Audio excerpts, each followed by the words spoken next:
speaking of showcases, being that we have about 25 minutes left of the show, I would be remiss, ladies and gentlemen, if I didn't bring up what I have in front of me. Now, someone, and I believe it's at Xbox BG, did this list. And it's a list of the 4 major showcases that happened last weekend. Obviously, you had the Xbox showcase, you had the Ubisoft event, you had the Summer Games Fest, and then you had the PlayStation showcase to start it off. So I'm all about evidence-based conversation, right? Like, we can have our opinions about what console you like better and you don't. What's your favorite platform? What's your favorite hero or villain? It's fine. We can all have different opinions. But what we can't do is argue the numbers, because the numbers are facts. So I'm going to read from start to where it ended. These are according to Jeff Keighley's polls. These are all official Jeff Keighley polls that he does almost after every event. And let's start with the state of PlayStation.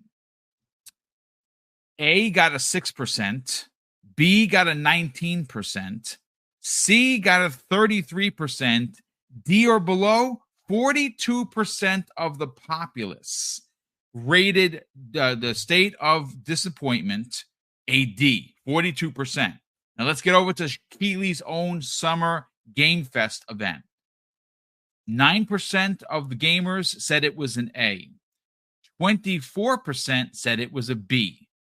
27% said it was a C, and over 40% of the gaming populace gave it a D or below.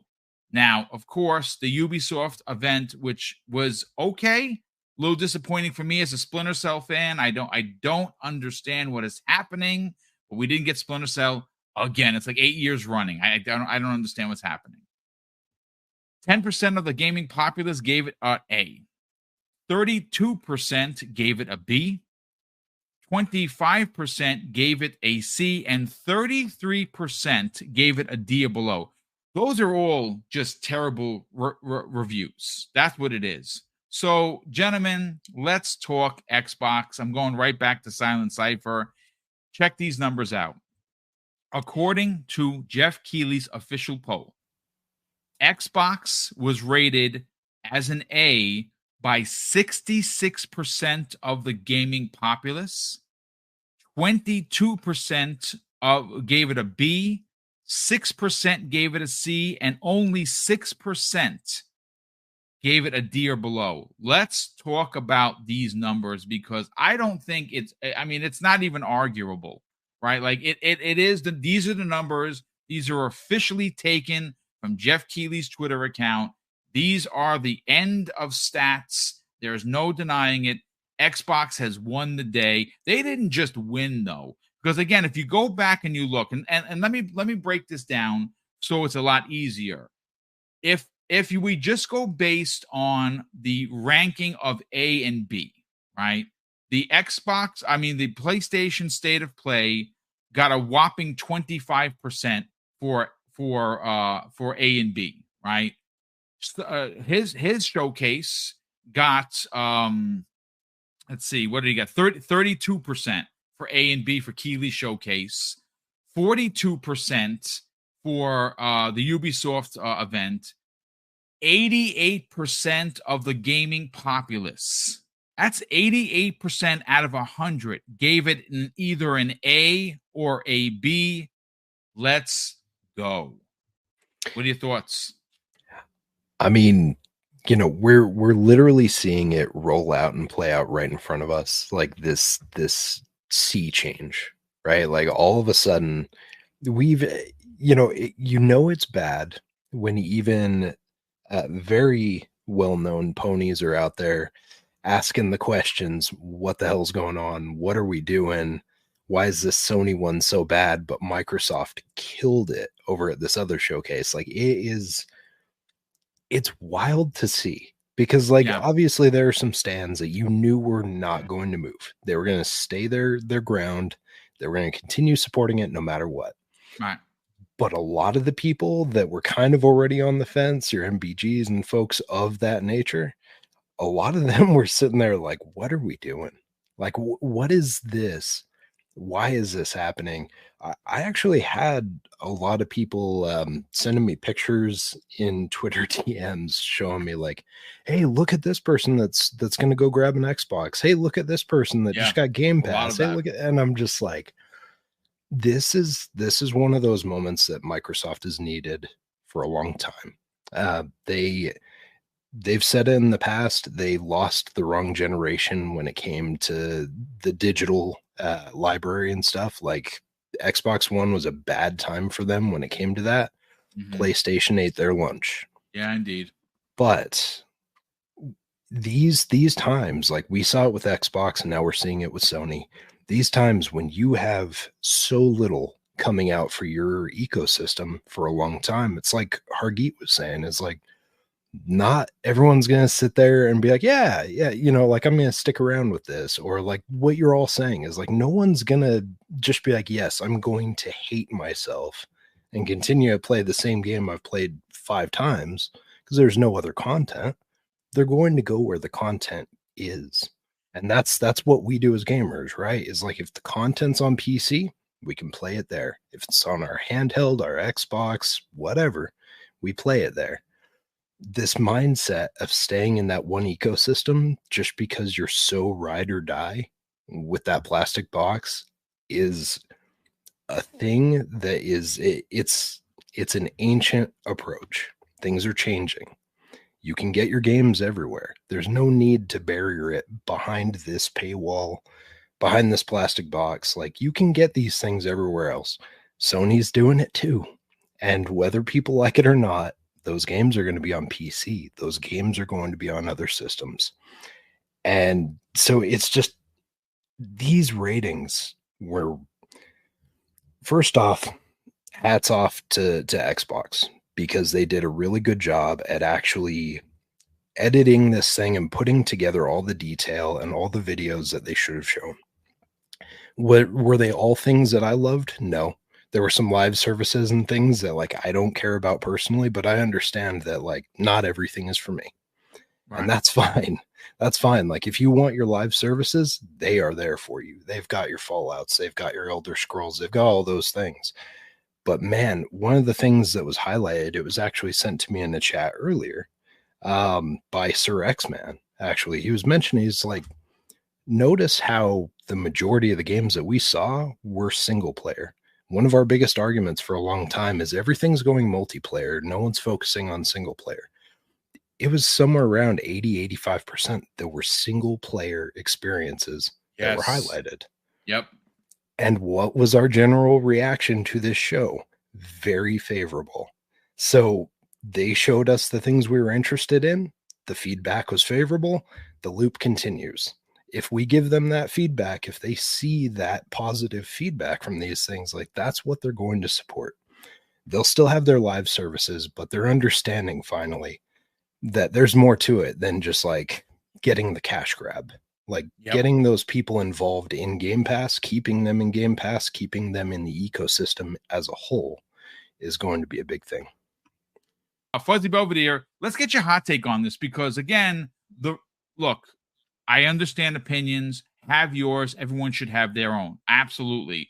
But the numbers don't lie. These are official polls from Jeff Keighley. He does it every show. And here we are. Well, the numbers don't lie. 88% of gamers, 88 out of 100% gave the Xbox show an A or a B. That is massive. Let's talk about it. And I think another big thing is the number of people that participated. Now, not as many people participated in the Ubisoft one, but all of these were over 100,000. In fact, the one for the Game Fest was like 250,000 participants that said it was dog water. But for the most part, it's good to see that, you know, all of the stuff that Xbox has been working on, their teams, as far as getting these games ready, putting the showcase together.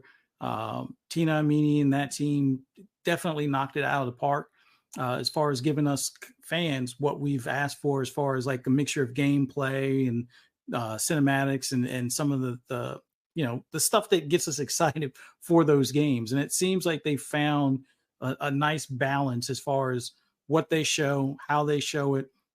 Now they just got to figure out how many other places they get to show it as far as the additional content that they have. But to have like 88% of the populace that follow Keeley, or maybe most of them don't even follow Keeley, but just to participate in that poll, and a lot of the sentiment that we've seen online, in reaction videos, in posts on Twitter and Threads and other social media platforms, the Xbox showcase was well received across the board. So this is I would say the beginning of the tipping point to some extent. It's kind of been festering for a while, as far as a lot of people that have claimed that they were waiting for PlayStation's secret second showcase and so forth, and now there doesn't seem to be one or anything remotely close to what they were expecting. It's coming, Fuzzy. It's coming. Don't give up the hope. Don't give up the faith. Maybe in 2025 they'll get something showing Ghost of Tsushima 2 or something. But even then, I think at that point, unless they do a dream showcase kind of thing, it's going to be a hard road for Sony. Yes, they still have their loyal fans to some extent. Yes, they're still going to have a good bit of the market share for now. But I think if a lot of people start recognizing that, especially the ones that are on PS4 or even Xbox One this generation, currently to this day, when they realize that, I can go ahead and get a Series S for under $300, and at some times of the year under $200 or around that amount, and get Game Pass Ultimate, I can have access to all the Call of Duties that I've already purchased elsewhere and not have to rebuy them. I can just play them, and I get all the new ones day and date, and I get like some of the pre-order stuff without spending anything more than my subscription service. Plus I get access to a ton of first party titles and their back catalog. Like, especially if somebody was, strictly PlayStation and they're now finding out about Xbox and all their games and titles and series and stuff, all of that's in Game Pass. So they don't have to feel like they're left out. They'll they see the hype on things like E-Day for Gears of War, and they're like, well, what's this Gears of War about now? Well, they could just hop into Game Pass and play all the previous ones and stuff. So it's a good time for Xbox to kind of, I've seen some people put it in the chat. Shout out to Big Bad Mo with boot on the next season. Yeah, I think it's pretty much in full effect at this point. And then the fact that you now have a lot of these games showing up later this year, early next year, and there's still tons that we know are in development or pretty much ready to go. It's just that they got to find a slot of when to release it. Yeah, it's a damn good time to be an Xbox gamer. But those polls don't lie. I would say if it was somebody that was Xbox centric, it might be skewed, and that's what people would argue. But everybody knows he's more of a PlayStation guy. And when people are telling him his show was dog water and the state of play was dog water and an Xbox showcase was like the best thing since sliced bread, I think it's clear that the transition or the flood of people possibly coming into the Xbox ecosystem is upon us. So good to see. Yeah, it really is good to see. But again, this is look.